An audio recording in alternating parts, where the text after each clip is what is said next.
Welcome back. You're still watching Citizen Extra on Citizen TV. We continue looking at the discussions, the main discussions today. One to do with Raila Odinga's turnaround. That swearing-in ceremony that had been anticipated to take place tomorrow will no longer happen. It's been postponed to a later date. We continue that discussion here with my panelists this morning, NASA strategist Joseph Simeha and Jubilee Party strategist Gabriel Mudhuma. Why are you chuckling when I call you Jubilee Party strategist? You took today. I've been laughing since. Well, we also continue following proceedings at the AMREF Health Africa headquarters along Langata Road, where CS for Education Fred Matiang'i is attending. He's a chief guest at the graduation ceremony for AMREF International Training Center that is happening now. Those are live pictures from the AMREF headquarters along Langata Road here in Nairobi. So Gabriel, Joseph, the main discussion now is about what exactly happened. Every Kenyan, those who understand politics and those who don't really understand, everyone is asking themselves, so what happened yesterday? What happened so that NASA decided that this big event that they had planned for the 12th of December, that they postponed it now? Of course, there's been talk about pressure from the international community and the clergy. That is one. There's talk about concerns within the coalition that more and more they're being associated with this violence tag, and there are elements within the coalition that are not so comfortable with that kind of tag going forward. The possibility of dialogue. Yesterday in that statement, Musalia Mudavadi mentioned that any dialogue should be about electoral reforms. Why did he talk about dialogue in that statement? Is it one of the reasons why they decided to change tact? What about the People's Assemblies? What happens now with this decision not to launch the People's Assembly? Because that was one other big thing, and we've seen quite a number, at least 12 different counties have passed that motion. 15 county assemblies have passed that motion. Doesn't it therefore mean that that drive will lose steam now that the official launch has been cancelled, and now we have to wait indefinitely for a new date of when the People's Assembly would have been launched? What happens? Is it cold feet that the NASA leadership developed, as that report by Stephen Leto said? Probably it's not only one reason. Probably it's a raft of reasons. But what could have happened? What is the main thing that would have happened? First of all, let me make this clear that whatever opposition there may have been within NASA to the idea of swearing in the... So there was opposition within NASA to that idea of swearing in? No, hold on. You let me finish this in context. NASA is a coalition. It's not always that any idea comes up and everybody jumps at that idea. An idea comes up and it begins in the minds of individuals, and they're shared within the NASA's decision-making systems. And it's not a fact that every time I'll come up with an idea, if you are members, you'll automatically agree. You will need to listen to me explain it, and then we secure buy-in to that idea. So you have to look at that in context. Yes. So I was beginning to explain before you interrupted me that if there had been any opposition to the idea of swearing in, it would have gone public barely 1 or 2 days after the technical team delivered this to the leadership. In fact, it would have, that idea would have been killed by the leadership. But the moment the idea was agreed and adopted by the leadership, from that moment, I have not heard of any in the leadership, any one of them who is opposed to it. So you're ruling out any internal strife? What I'm trying to show you is that all this thing about internal strife is speculation. It's simple-minded hecklers who, as I said, they mourn louder than they bereaved. I can understand the disappointment from NASA members and followers, the rank and file across the country. When you talk about hecklers, these according to that story by Stephen Leto, he was quoting sources within NASA. So those hecklers are NASA hecklers. No. They're the ones who read NASA posts on social media. They're not, they read posts from NASA members on social media and begin to heckle. Stephen Leto is a serious political reporter. Actually, I had him make mistakes in the first place. When he quotes sources within NASA, we believe him. I doubt he would just say sources within NASA say this just for. I had Leto actually make mistakes in his report. So he could have been quoting erroneous sources. He could have been quoting people who are masquerading as leaders of now, or people who are in authority in NASA when they are not. Let's understand that not every member of NASA, as at now, knows the details of what has gone on, and that is the duty the technical teams and the political leadership have to explain to the nation. But let me put things for you in context, so again, so that, because you are asking very critical questions, what really happened, is the steam going, cold feet, and so on. This struggle, the struggle that NASA has embarked on, is a national struggle. It's a, look at it in the context of the nation, the interests of the nation. It is not as simplistic as many people have sought to put it, that Raila becoming president. When you point at that and stop there, that's for narrow minds. That's for very simple, shallow minds. It is way beyond Raila Odinga becoming president. It is what do we do with positions of leadership across the board once we have those positions of leadership and power. That is what matters, not about just Raila becoming president. That is a means to something else, to a much bigger end that NASA seeks to realize in this nation. So when you see NASA have to weigh things very carefully, it is in consideration of many other interests of this nation. This, what I want to completely dismiss from the word go, has not come as a result of pressure from foreigners. Foreigners are partners. Some of them are actually their interests, some of their interests coincide with ours, but oftentimes their interests clash with ours. So you listen to them, you hear what they are going to tell you, and you either dismiss them or say that one we can listen, this one will not listen. But they are not the ones who have determined the position that NASA takes. What about the clergy? It's entirely within this nation, within NASA, and within the interests of the nation, beyond, which are beyond the clergy. The clergy, the few of them who still have some credibility, some of them have acted as go-betweens, and that's good for them, because they are acting, I believe, in the interest of the nation, to go between the various political leaders and say, let's seek this path.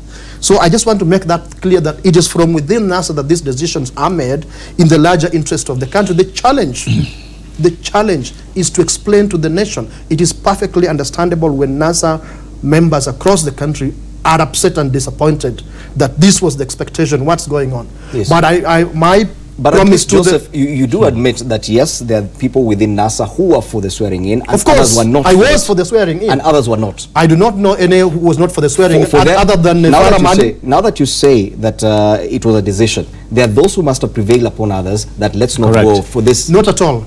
Not at all. When you say the decision did not come from outside. Not at all. Not from outside Kenya. From within Kenya, when their interest is coming to you and saying, can we please consider this? The leadership says, okay, let's give them benefit of doubt. Remember, this swearing in has not been called off. It's not a turnaround, as you keep saying. So it has been postponed. So this pressure came from outside NASA, not from within NASA. From within the nation, in the interests of the nation, as articulated by various parties. These interests are not just articulated by NASA, but by various parties, and not from NASA. And there's something extremely important you said, and I hope people who are listening to you and watching us across the country get it. When you hear Musalia Mudavadi continue with the consistent line that NASA has kept talking about, dialogue beginning with about electoral justice. You heard him say that yesterday. Yes. I've heard him mention it 2-3 times. It's important that you take note of that. When you see anything that suggests that, when you get a hint that there could be a possibility, you say, let me create an environment in which I come to the table with clean hands. Nobody mistakes my actions or my intentions. So even if you are my antagonist, my foe, I will give you benefit of doubt. If you tell me, okay, Semecha, let's talk. If I had this sword that I wanted to pull, I will say, I'll not throw it away. I will keep it, I'll sheath it back and say, let me give you benefit of doubt. And that's very interesting, because now you talk about the possibility of dialogue. That's an indication from NASA's point of view that probably the decision was based on the fact that there's a possibility of dialogue, and this change in tact probably was in preparation or in readiness for possible dialogue. And that's why Musalia Mudavadi mentioned dialogue in that statement. And it was not necessary for him to mention it, but he did mention it. Right. That in the event that there will be dialogue, it has to be with regard to electoral justice. That means it could have been the reason. Are you saying that probably there is a possibility that there could be a forum where NASA and another party could be sitting around a table for possible dialogue Let as me- far as electoral justice Understood is your concerned? question, yes. Understood your question.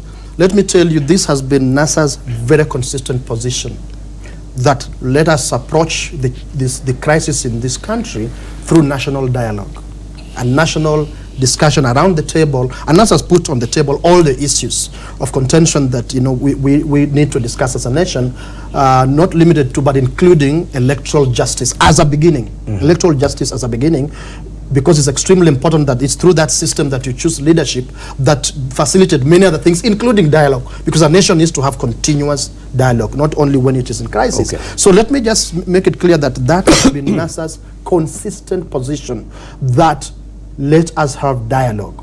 When you see indications, however slight, but from credible people, not just anybody, not just scaremongers and hecklers, but when you see some indication from serious people that there's a possibility that they are listening to NASA, you don't dismiss those people. You say, but neither do you swallow everything. You say, let us give them benefit of doubt in the interest of the nation. But that statement comes at a time when... Just a minute, Fred. There's something you earlier said, which I just want to completely dispel. You talked about violence, because you can't talk about these two things, dialogue and violence, at the same time. Even the strategy of swearing, rightfully so, swearing in Raila and Kalonzo Musyoka, it's a very peaceful path that NASA has chosen. NASA has never been a source of violence. Source of violence is from militias out there that are known to everybody in this nation, and the police. And we know who the police are under, whose command they are under. This is not, NASA has been a victim of violence from the state and its allied militias. But there are concerns within NASA that probably, and we'll come to you, Gabriel, in a short while, that probably NASA is more and more getting associated with death or violence whenever they have any event, that whoever perpetrates, despite the perpetrator, that it is coming around NASA's events. That there are concerns within NASA that it's happening more and more. The concerns within NASA were there from the moment we realized that Jubilee had hired Cambridge Analytica to paint NASA as a violent coalition. Then we got to know about that, and over time, against all manner of odds and challenges, we've kept trying to refine our strategies, talk to and educate our support, our members, so that we avoid to fall into that trap of Jubilee and Cambridge Analytica. Okay. No. First of all, yes. Let's deconstruct. In fact, it's a lie saying what Cambridge Analytica did was to paint NASA. That was not their aim. In fact, it was nowhere in their blueprint. What they did is they started from a very strong position of inclusivity. And they said, how do you, and some of the things that you may see would come from such a group. They said, how do you ensure that somebody in Homa Bay or someone in Vihiga feels included in the national scheme of things? That is where they started. And that is where you're seeing Jubilee and President Uhuru, they've gone to some of the core ideas that would actually bring the presence of that particular thinking into play. When I told you about education, agriculture, the economy, these are great equalizers, and that is a blueprint they are following. Theirs was not even to talk anything about NASA. There was, how do you win the hearts of Kenyans? And that is what has happened. That is why majority of people could not explain where the numbers were coming from. But the minute you get to the hearts of people, the minute they start to understand. You do agree that violence tag on NASA has been used more and more by Jubilee speakers? It has been, because, and I'll tell you why. It has been because it is associated with their environment. It works. And I'll tell you, not that it works. When you have, and we saw, it's been there. For instance, when the Supreme, not the Supreme Court, when IEBC said the second time that Uhuru had won, people went out to celebrate, right? Jubilee supporters and others went out to celebrate. There was almost zero violence. You saw people in Wakulima Market stand up, clap their hands.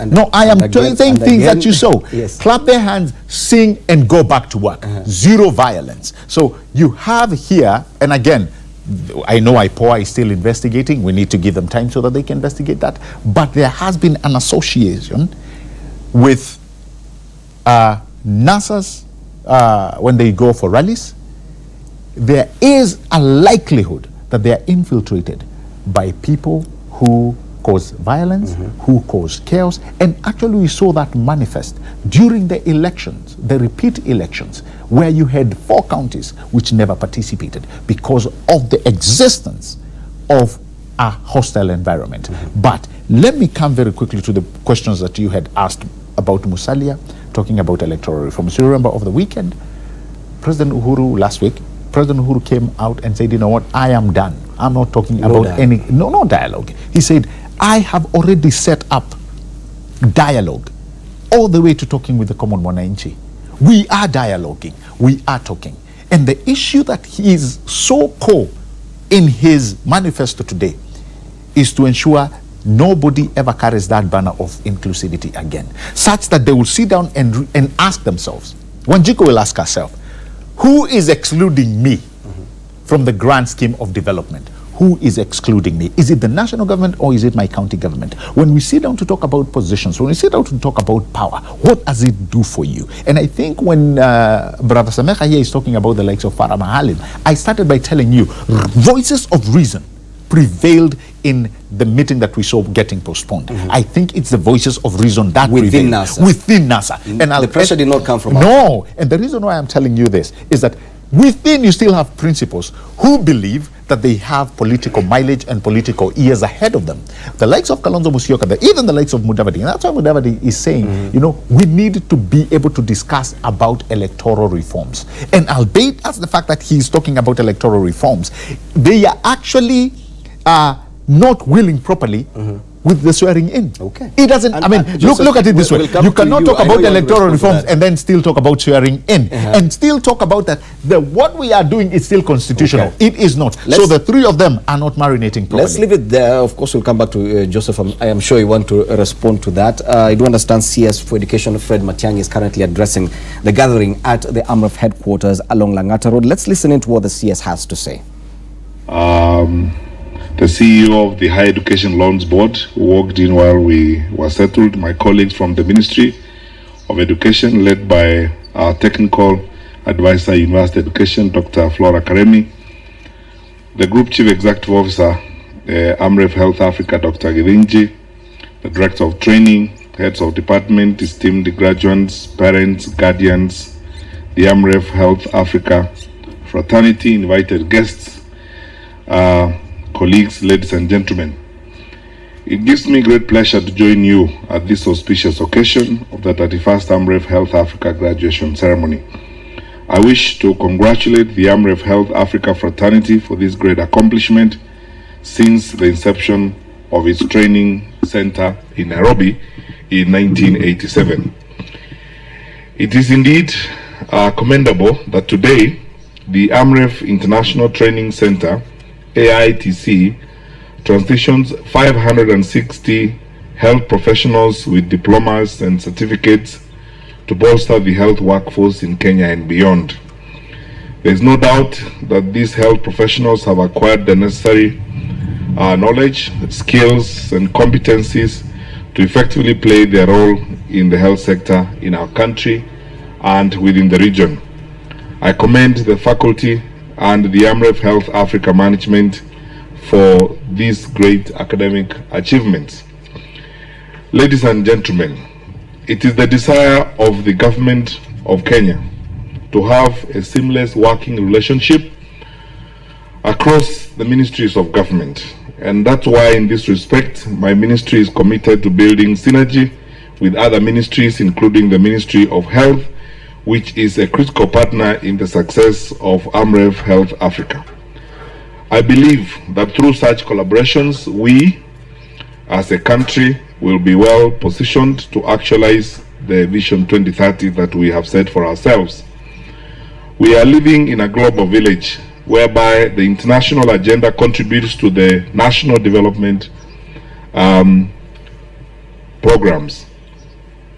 In this regard, the Sustainable Development Goals, the SDGs, should influence the national development trends. It is, therefore, of essence that each country and the institutions thereof embrace the global development agenda and direct our strategies towards the realization of the SDGs. The SDGs give great prominence to the role of higher education in their realization. More specifically, the place of technical vocational education and training and science and technology have been elevated. I am delighted to see that these are focal areas in the agenda of AMREF Health Africa. Further, approximately 25% of the SDGs relate to health, which is at the core of your agenda. In this light, and in view of your recently rolled out corporate strategy 2018 to 2022, I call on you to continually fix your eyes on the actualization of the SDGs through your strategies.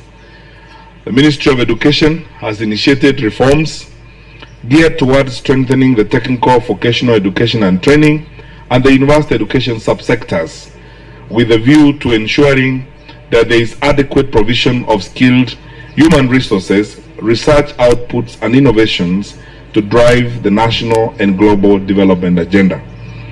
Ladies and gentlemen, let me take this opportunity to congratulate AMREF Health Africa for establishing the AMREF International University, AMIU, as the successor of AMREF International Training Center.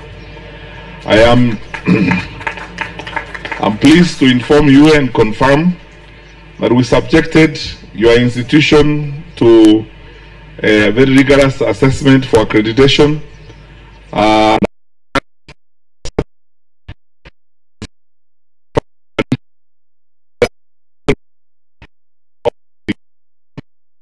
Even as I want to say what I told Dr. Givinji earlier before we came here, that we will insist on provision of quality education. I do not doubt that AMREF will measure up to the standards that we have set. I have asked my colleagues at the Commission for University Education to enforce the statutory provisions on quality education provisions in our country without mercy. And we will soon be reviewing all institutions in our country that are operating on the basis of letters of interim authority. It's an exercise I would like completed as fast as possible, as I've told Professor Chacha, so that those institutions that have held letters of interim authority beyond the statutory period are asked to close, so that we take back the letters of interim authority, because they cannot run universities. You cannot hold a letter of interim authority for 8 years, for 10 years, and you have no justifiable reason why you cannot establish a university. Some of these are the institutions that are selling papers, that are selling fake degrees across the streets. And I want to be very sincere with you as fellow Kenyans and as a public servant. We will not accept that. And I'm asking the university sector to be prepared for a major shake-up, very serious shake-up, because we have to live up to the standards that we have set for ourselves. Our country is respected around the world because of the education standards we have maintained since independence. We are one of the few countries on the continent that have contributed heavily to the academy in the north. I've often said that we have over 450, the last time we carried out a survey, we have over 450 Kenyan academics and researchers who are doing great stuff in the north. 2 successful Kenyans who are working on new vaccines at University of Maryland, who have made headlines. A Kenyan professor who was awarded last year in Germany for doing and leading her colleagues in the field of medical research. And Kenyans have kept our flag high in academic performance. We cannot do them disservice at home by taking our kiosk mentality too far, so that we are now decided to operate kiosks that we think should be called universities. It's not true. This is not going to be easy. I have to be very honest with you. I am aware, and we are aware in the university sector, that this is going to cause a bit of rancor and it's going to shake us up together. Let it shake us up to our realization that we have to hold up our standards, and the standards of our university education must measure up to global standards. So CUE will review all the institutions that have got letters of interim authority, especially those that have held those letters for more than the stipulated statutory period. Some of these institutions are indebted irredeemably. If you cannot pay your lecturers, for example, if you cannot pay some of your basic bills, why should we wait because we can see where you are headed? And why should we wait so that our students and our children lose money and come to your institution and while away time? All of us have to wake up to this realization. And fellow Kenyans, let's be honest with one another. This is what I find interesting in public life. Let's forget about political correctness. Let's do things the way they are supposed to be done. If we are not doing the right thing, sorry, let's just get back to the law that we have enacted ourselves. And I am happy that councils are now beginning to bite, and councils are beginning to strip people of degrees. I would like to see more councils do that. And I'm interested in, especially us, Professor Chacha, taking away our letters of interim authority from some of these private universities that are selling papers to politicians. Because they have no business running institutions. You can launder yourself around and go to court and sustain yourself with court orders, but let us do what we have to do ourselves in the education sector. We take away the letters of interim authority from these institutions so that you do not operate in our country. So it's time for us to shape up. It's time. And Dr. Irinji, we have tremendous respect for this institution, and we have no doubt you will do well. But you are coming into the market when the game has changed. We are a bit tighter, tougher, and much more focused this time. And we will watch every step of the way and be sure that we measure up to what we are expected to do. My second last point is that the higher education sector will experience changes that are characterized by the dynamism that happens in this sector. The debates we are having about how we should spend the public resources we have, especially for public universities, is a healthy debate, and I welcome all our colleagues that let's debate this issue, let's discuss this matter.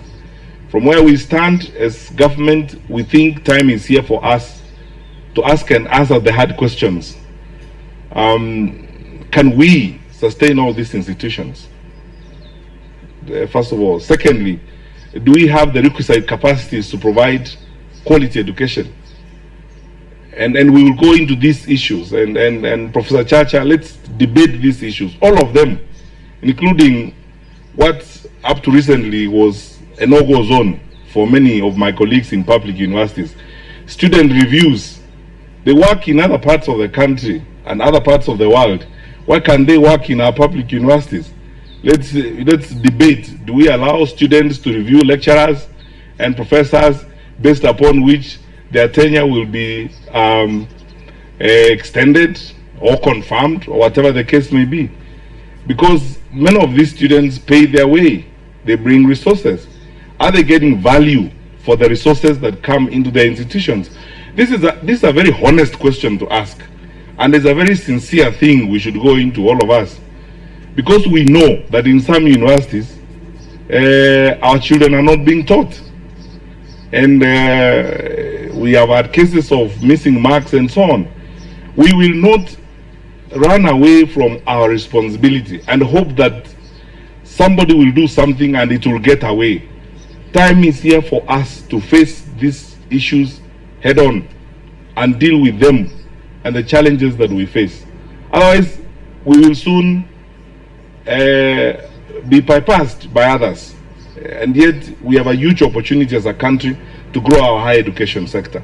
So we will do our part, my colleagues, we will do our part, and let us all do our part in ensuring that we maintain the quality of university education.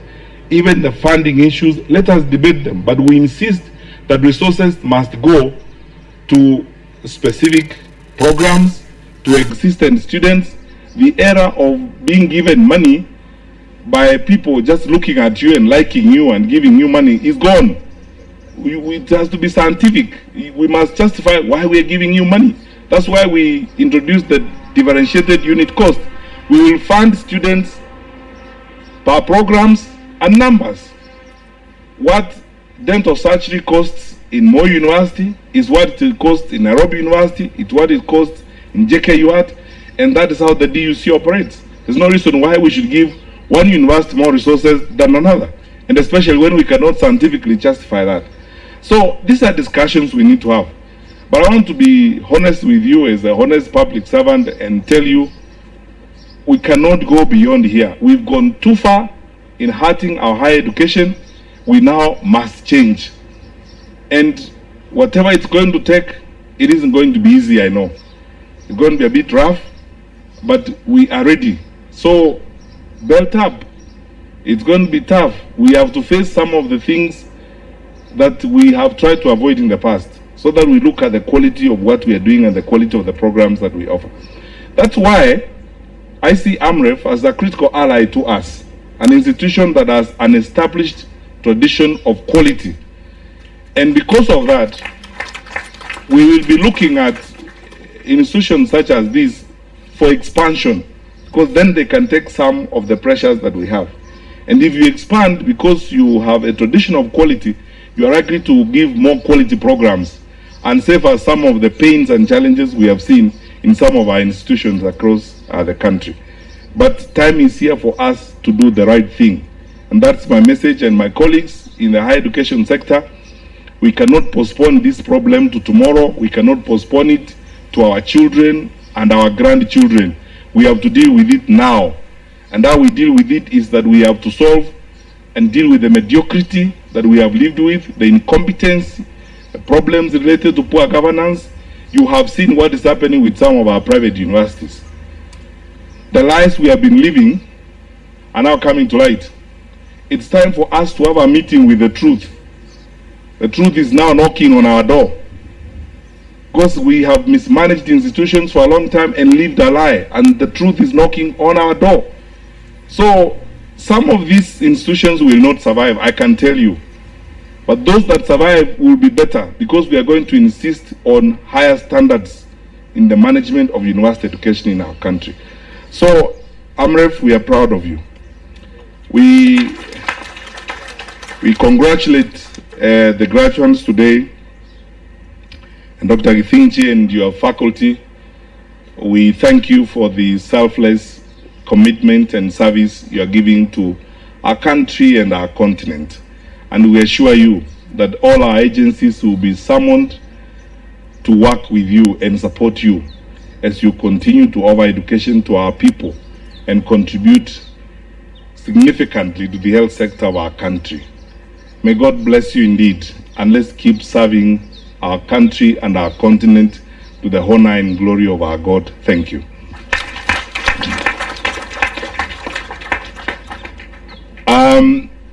I said that we have given AMREF International University their letter of interim authority so that they can begin the process of offering degree programs.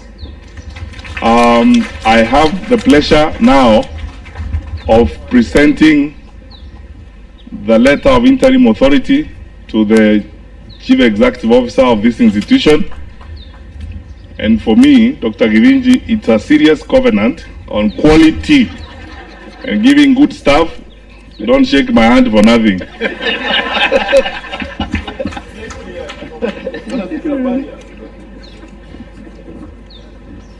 don't want Professor Judge to come and close this place. After I'm getting you the letter. Yeah. Thank you.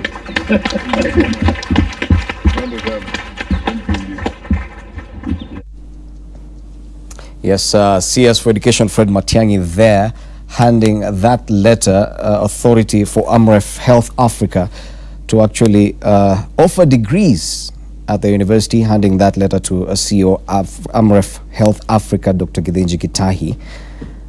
That's during the graduation ceremony.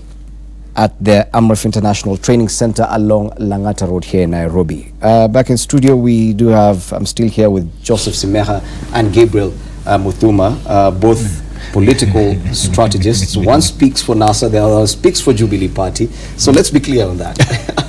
I think that's one discussion that we've never had, that we need to be clear and honest to the audience as well, that Gabriel speaks for Jubilee and Joseph speaks for NASA. Okay.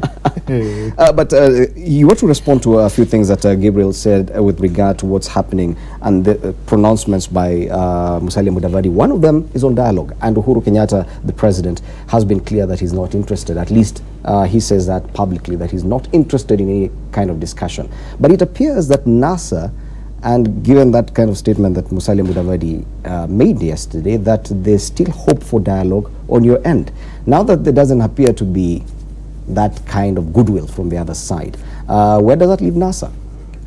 You know, this dialogue we're talking about is not just dialogue for NASA. NASA is one of the main parties, and when I say parties, I don't mean political parties. The whole gambit of parties, interested parties within the country, including individuals, religious organizations, and name it.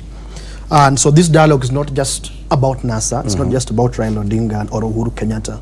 There are things that Uhuru Kenyatta will say as an individual, as a politician, and you know, politics and the craft, the art of making of a state is very treacherous.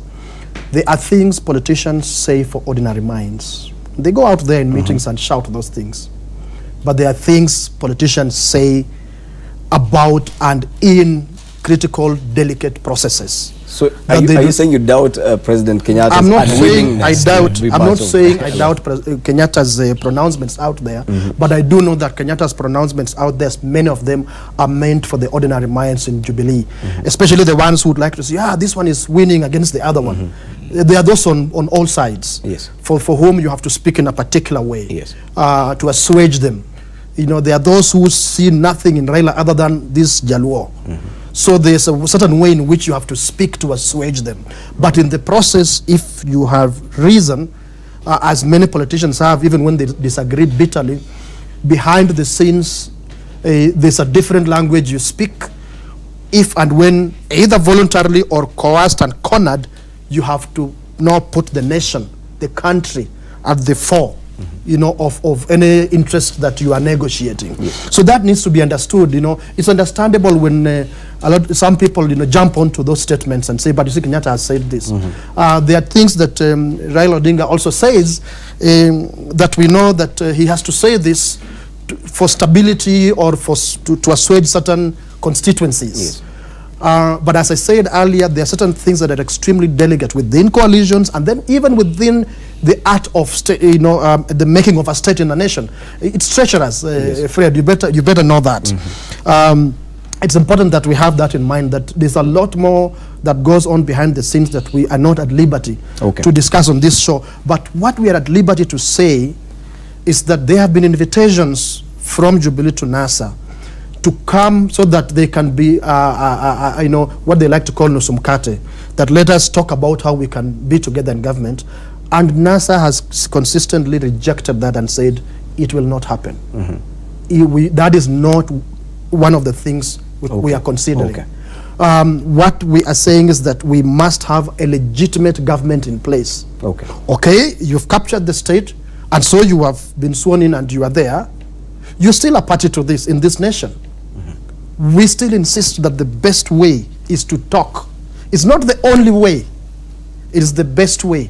And either you can be persuaded by reason to talk, or you can be persuaded by other means. Sometimes you may not, it may be too late, so others will be persuaded that had so and so talked, we wouldn't have come to this, but anyhow, let's talk. So NASA still has these options, and the People's Assembly path, we're still very much on course. The question about the People's Assembly now, because it appears like it had been tied down to also the swearing in. Right. Now that the swearing in has been called off, it appears the same thing is happening to the People's Assembly. Wasn't that meant to be something totally different? And doesn't it therefore mean that this pronouncement cancelling the swearing in, that actually dampens even the steam that this People's Assembly had already, the momentum that it had already gained? It's actually not an appearance, it's a fact, but that the statement from NASA spoke about both the process of the inaugural National People's Assembly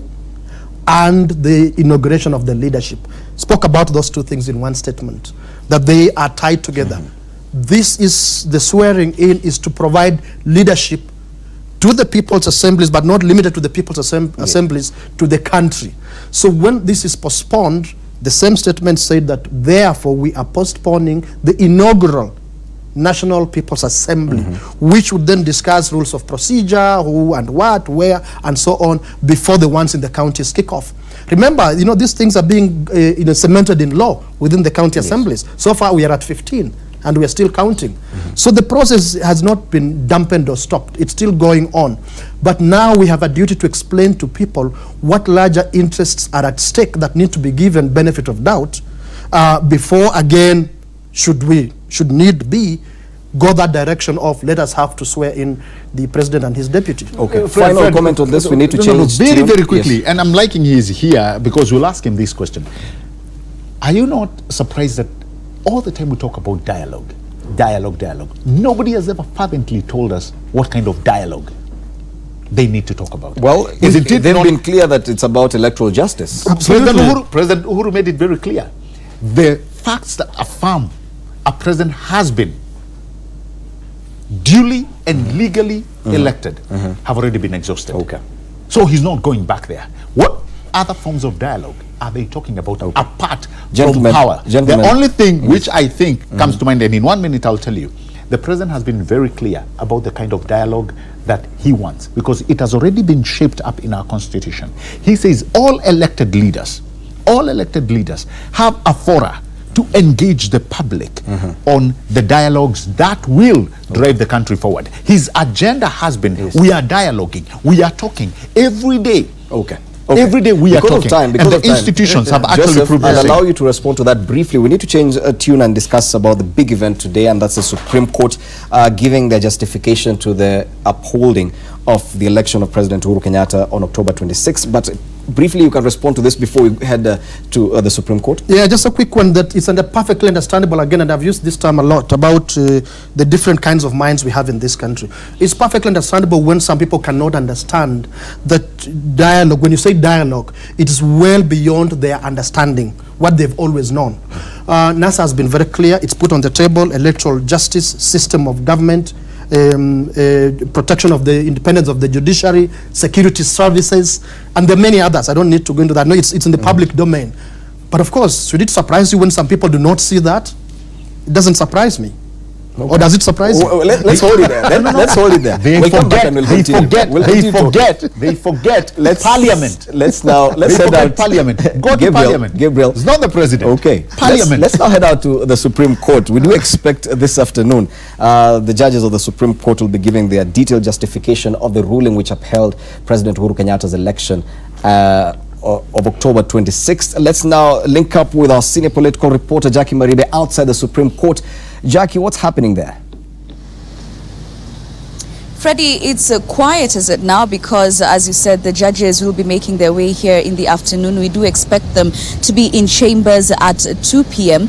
And on 20th November, if you will recall, Chief Justice David Maraga, when he was reading that unanimous decision that upheld President Uhuru Kenyatta's October 26th poll victory, said that they will be giving the detailed judgment in 21 days. Now, those 21 days, Freddie, have lapsed today. So we are waiting for 2 o'clock this afternoon when the 6-judge bench will be making their way here. And of course, the issues that were before them, the reasoning behind taking that unanimous decision to uphold President Uhuru Kenyatta's poll victory. And some of the issues, Freddie, of course, as we have been saying, are one, did the withdrawal of NASA leader Raila Odinga from the October 26th poll have any bearing on that fresh election? Should it then have meant that it should have been invalidated as it it were, was the non-participation of 25 constituencies in the polls that IEBC Chair Wafula Chebukati attributed to instances of insecurity and violence. Did it then disenfranchise the voters of those 25 constituencies? Should IEBC then have taken a step to say the non-inclusion or non-participation of the voters there should have been enough to stop the polls? There's also the question, the key question of should fresh nominations have preceded the fresh elections? And this is one of the shared concerns that was in the consolidated petitions, one that was filed by former Kilome MP Harun Mwau, the other one by activists John Jomwe and Khalef Khalifa, and they later, Freddie, became consolidated. But the issue of fresh nominations is what seemed to really dominate their arguments, seeking to have President Kenyatta's poll victory invalidated. There's also the question, Freddie, that the judges should be telling us this afternoon in their detailed judgment, the right to vote. Now, during their campaigns, Jubilee, of course, urging their supporters on to come out and vote and exercise their democratic right to have their supreme will at the ballot exercised. There was as well NASA doing the exact opposite, asking their supporters not to participate in the polls. So the question on the right to vote, and some of these issues were of course discussed by the Attorney General, Professor Githu Muigai, when he was enjoined as a friend of the court, are some that, you know, the 6-judge bench will be giving in their detailed judgment. So it's a wait and see game. It's fairly quiet here at the Supreme Court, so we expect a lot more activity, seeing a lot more people here once afternoon just strikes. So until 2 o'clock, Freddie, that is when we will be expecting the judges to be walking into chambers and give the full detailed judgment behind the unanimous decision. Freddie. Thank you, Jackie. Jackie Maribe there giving us an update from outside the Supreme Court, where we expect a focus will be this afternoon at exactly 2 p.m. The 6 judges of the Supreme Court are expected to give their detailed justification of their ruling, which upheld the election victory of President Uhuru Kenyatta on October 26th. Of course, quite a number of issues coming up. Those issues were captured by Jackie Maribe in her report yesterday. My director, if she could help me with this one, the report filed by Jackie Maribe yesterday with regard to some of those issues that we expect to be at the forefront today, this afternoon. A detailed reasoned judgment shall be issued within 21 days.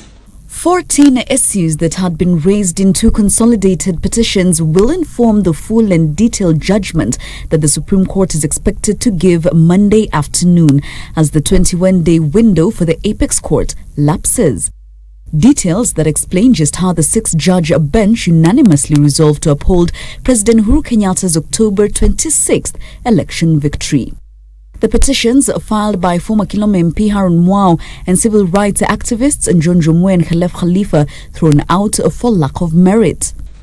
Having carefully considered the above issues, the specific prayers in each petition, as well as the Constitution and the applicable laws, the court has unanimously determined that the petitions are not merited. Among the issues the judges had to consider was whether fresh nominations should have preceded fresh elections, the effect NASA leader Raila Odinga's withdrawal from the State House contest bore, and whether the non-participation of 25 constituencies from the polls disenfranchised voters, effectively rendering the election and its outcome untenable, and whether the right to vote was abdicated, as witnessed through a low voter turnout of only 38.8%. Poll body IEBC waiting on the detailed judgment as well to enable the Commission conduct a post-poll evaluation as well as initiatives to enhance electoral democracy.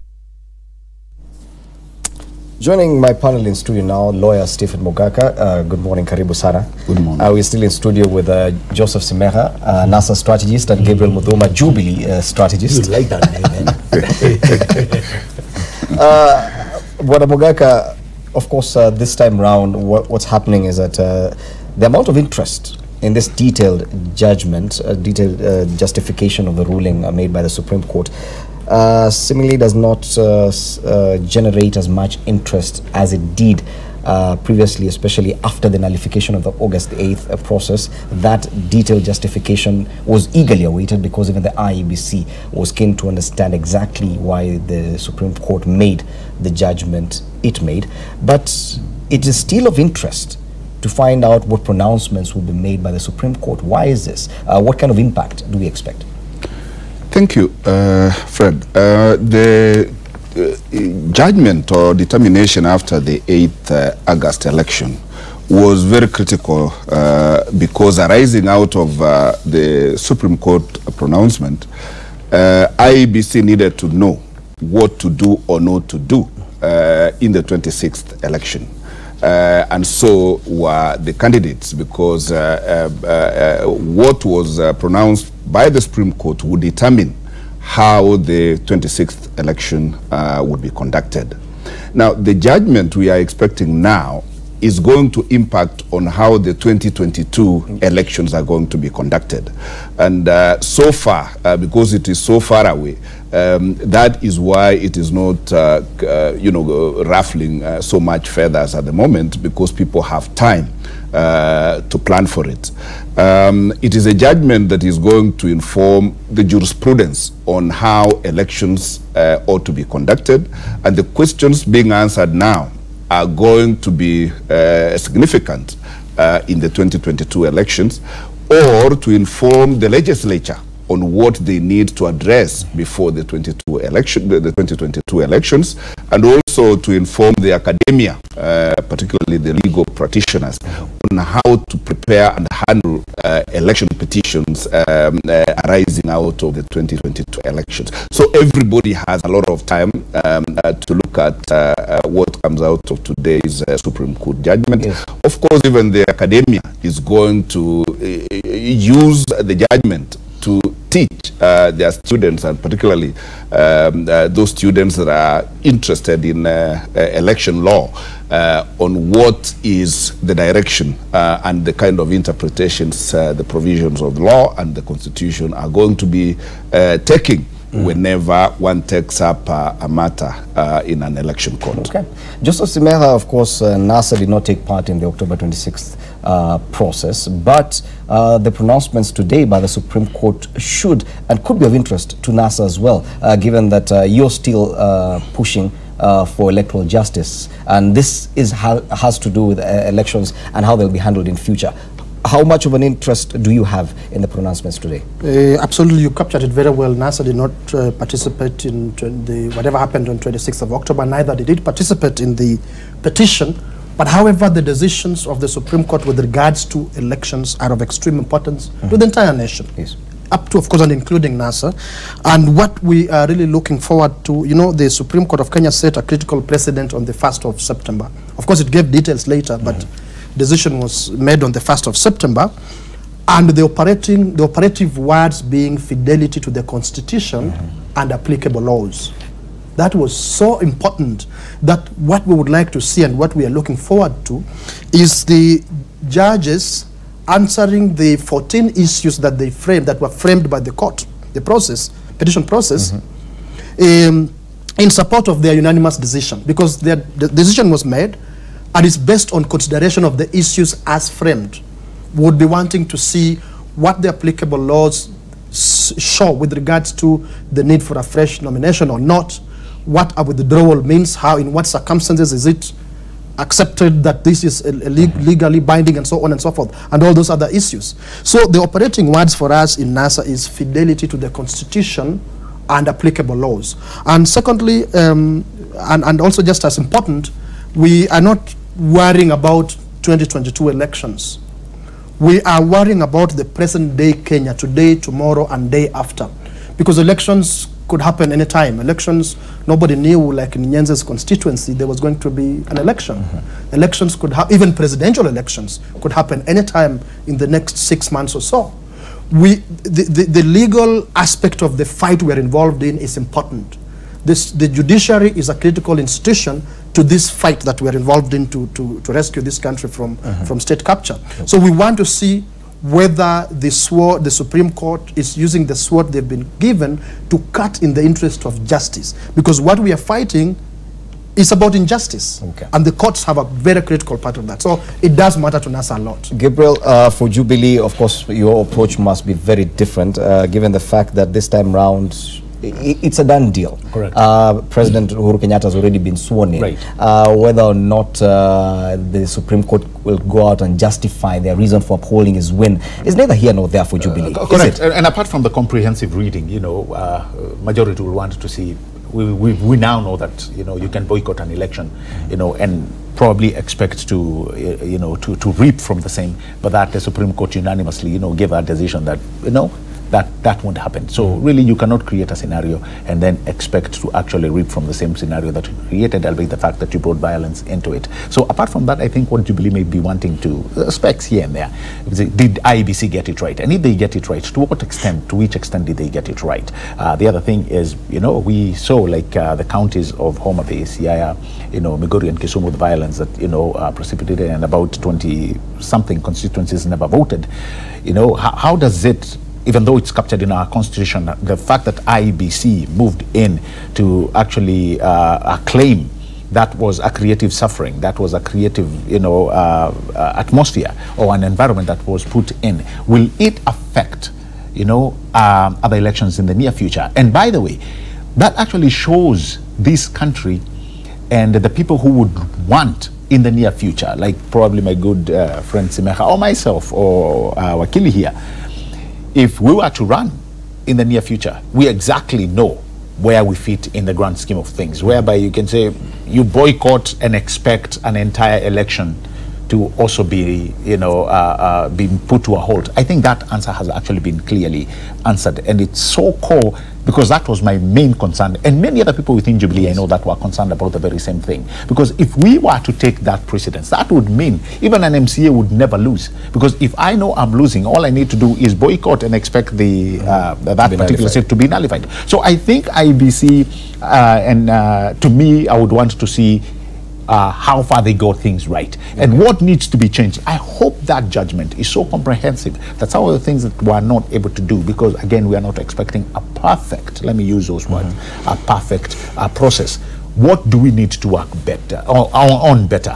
What must we do at this point to, you know, to continue putting a sense of our ability to ensure that one day we will have an election where everybody says, you know what, it has produced a winner and it has produced a loser. I think that's what we need to be looking for. Wakili Mogaka, of course, we've had a series of judgments with regard to presidential petitions, presidential election petitions from different benches of the Supreme Court. We remember back in 2013, the Willie Mutunga-led team gave its judgment in upholding Uhuru Kenyatta's election win back then. There were issues that arose from some of the pronouncements made by the Supreme Court back then. That issue of, and probably that's where even the understanding of who abandons and what happens when a candidate abandons an election process. Some of those pronouncements were challenged, because some of them people said were not based on the Constitution, that probably the court back then mispronounced itself in some cases, that they left a word or two here, that probably they quoted sections of the Constitution that were not really in existence. That has an impact as well. When the Supreme Court makes a pronouncement of such magnitude, then it is challenged later on. Are we saying that some of the pronouncements made by the Supreme Court even today could be challenged in future? Yes and no. Yes, because if there is an error apparent on the face of the judgment, like in the case of 2013, where there was an error in the indication of the provision of the law upon which the Supreme Court was referring to, then such an issue is amenable to correction. And I do remember that the Supreme Court did provide a correction to that. And anybody at any time is at liberty to move the Supreme Court to relook at an error that is contained in their judgment, and that will be corrected. What we don't have is an appellate jurisdiction on the Supreme Court pronouncements. So it will take another sitting of the Supreme Court to relook at the kind of jurisprudence they gave at a particular point in time. Unfortunately, unlike other courts which are bound by the pronouncements and judgments of the Supreme Court itself is not bound by its own decisions or judgment, and it is therefore at liberty to vacate its earlier interpretation or position depending on the circumstances of the case. So we are expecting that the Supreme Court at this point in time, when dealing with the question of the withdrawal of Honorable Raila Odinga, it will pronounce itself on what it mentioned in passing in 2013 about abandonment. Yes. So one expects that this time round the Supreme Court has a second, indeed a third opportunity to pronounce itself on that question of abandonment. Of course, out of the 8th of August election, that issue did not arise. But since there was abandonment or withdrawal, whatever you want to call it, of one candidate for the 26th election, we expect that the Supreme Court will pronounce itself conclusively and robustly about the question of a candidate's withdrawal from an election. And that will be definitely of interest to NASA, because you used that tactic, abandoning the race, withdrawing from the race, of course with the expectations that probably that withdrawal was going to have some effect. It probably did not have the expected effect. It went another way. If the Supreme Court makes a pronouncement to the effect that you are wrong, yet you still believe you are right in pursuing that tactic, would you probably look at challenging that pronouncement? Because yes, as he said, and he used a very interesting word, the Supreme Court can vacate itself from its own pronouncements, but that means layman's language, the Supreme Court can change its mind on an issue. Yeah, well, let's put it like that, but I just want to associate myself with my colleagues' words. Yes, our Supreme Court is not bound by its decisions, and it may vacate, but totally in the interest of constitutionalism and the rule of law. And well, of course within certain prevailing circumstances in society in furtherance of the welfare of that society, and that is our society. Yes. So it's not about expediency, it's not about twisting things so that they can fit a decision they've made. It must be to the larger cause of why we have rule of law and why we have Supreme Courts anywhere, but particularly in our country. Honorable Raila Odinga and let's say the NASA leadership made a decision to withdraw from the election with firm knowledge of what was going to happen. And I mean, we are discussing about the Supreme Court and what is about to issue, and it can't get any worse than to keep going back and saying, you know, they did this and the other. The intention, once IEBC, Jubilee and others decided to go ahead the 26th, the intention of NASA was never to stop 26th, but to keep away from 26th, because it was not party to it. So you don't judge the veracity of NASA's legal reasoning based on what happened beyond the day Raila Odinga withdrew. We will see what the Supreme Court says in today's reasoned judgment with regards to that particular issue of withdrawal. Give it, by the way, that let's give it to ourselves, that Supreme Courts, as some people have said, are also political courts.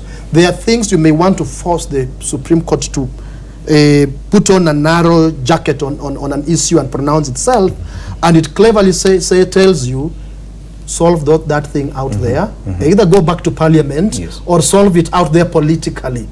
Don't tie us in this. Don't mix us in this dirty politics. Let me use the word that meaning, not meaning that it's negative, but just meaning that it doesn't fit in the confines of law. The decisions they make are not, you don't restrict them to the confines of law. They make legal decisions, but with huge implications beyond the law, but especially political implications. In that case, that you would expect that they reason very carefully and see where there's a trap and decide this is a matter for society to still deliberate on this matter and make decisions. So don't be surprised that perhaps in certain parts of their decisions, you will see them throwing it back at all of us and saying, you know what, you guys, sort this out as society. Yes, and of course, by upholding the election of President Uhuru Kenyatta, it does not mean that the Supreme Court says the process was 100%. There could be issues, and that would be of concern even to Jubilee Party. And in fact, that's what I said. You know, that's what we'll wait and see. You know, I started out by saying, what did IBC do right? Because IBC were given a mandate and told within 60 days, go do this. That's the constitutional way,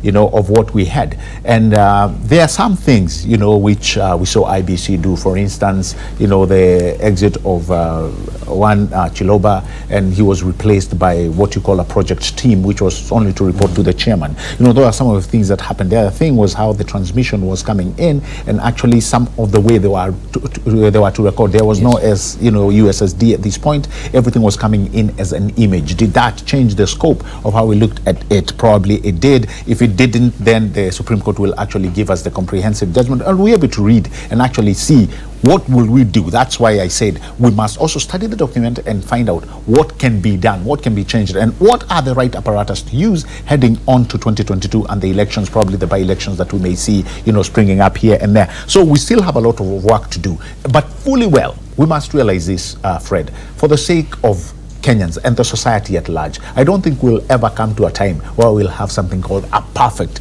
election. It's only one that will hit the threshold of what to be called a success. But I think coming to NASA, I think probably what maybe would also attract me to read this document is to understand the mentality that NASA came with on the 26th, because first of all, it was all over town gallivanting. There will not be an election. There will no election will take place. And probably they went through a legal understanding of saying, you know, if Raila moves out or boycotts the election, we will go to it will be a new, you know, where you do the new fresh elections, where you go back to nominations and things like that. That did not happen. So, you know, the other thing which I hoped, or probably they hoped would work, was to ensure several constituencies, as we saw several counties which did not, you know, move into the exercise, was to think that if we create an environment where elections do not take place in several counties or several constituencies, then it will be invalidated by the Supreme Court. Well, Articles 138 probably kicked in, and the way we understood them, we now understand them differently. Because, I mean, according to what Chebukati said, he said, all machinery were present, but IBC cannot conduct an election in a hostile environment. It has to be free, not only to the IBC, but also free to the people that are coming in to vote. They must not be coerced and what have you. It is said that NASA has the tyranny of legal minds, and they must have advised the NASA leadership on what to do before the October 26th process. Was their advice apt? Some of those things will be determined today by the Supreme Court, especially the pronouncements made. We just have to wait and see that. Time now for a break. We'll be back to continue with this conversation.